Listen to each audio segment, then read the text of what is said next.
Encha ya leero Elizabeth Taka yakedde kugenyiwalako ewa maama we ku kyalo Sophia Bimo Eastern Division e Busia ne mutabani we Samson Nyongesa kyatategedde nti eno omwana si wakuvayo nga mulamu. Nga Taka ali mu kwoza ngoye za nnyina, mutabani we agenza okuzannya ne banne nga wayisa akabanga yazze mu kuwulira nduulu. Kigambibwa nti omugenzi yalinnye ku kisaanikira ky'ekinnya eky'amazzi agakozesebwa okuyiisa omwenge ekibadde kyanafuwa n'agwayo nakyo. Tuwulira nduulu era abantu bakuba nduulu bataaluka eno, abantu balimuka okuva eno n'eno bakuba nti tubabuuza nti kyati omwana agwire mu kiina. Babadde ne munne n'agenda n'alinyako waggulu n'atandika okuzannya okubuukirako, ekyembi ne kimenyeka ne kiyingira naye wansi.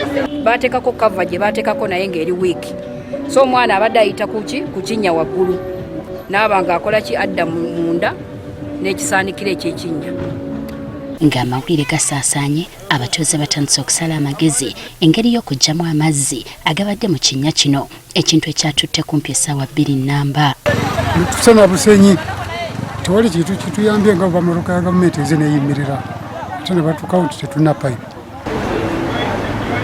Mbadde sitegedde ebigenda mu maaso, wali omukazi abadde alikola mulimu gw'emabega n'aŋŋamba omwana agudde mu kinnya ne tugenda kudduka ng'ali munywa amaaso.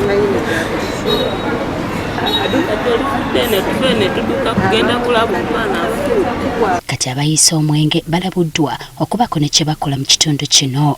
Naye babadde nga tebatuwuliriza era nga nze chairperson mbadde nsazeewo olunaku olwokusatu nga ngambye bakiifu bonna buli ali mu parishi ye asobole okuyita abantu abafumba omwenge, sobole okubeera nabo ne meeting tubabuulire ki kye twetaaga, bweba tebaagala kutwala ki kye twetaaga tubagalewo.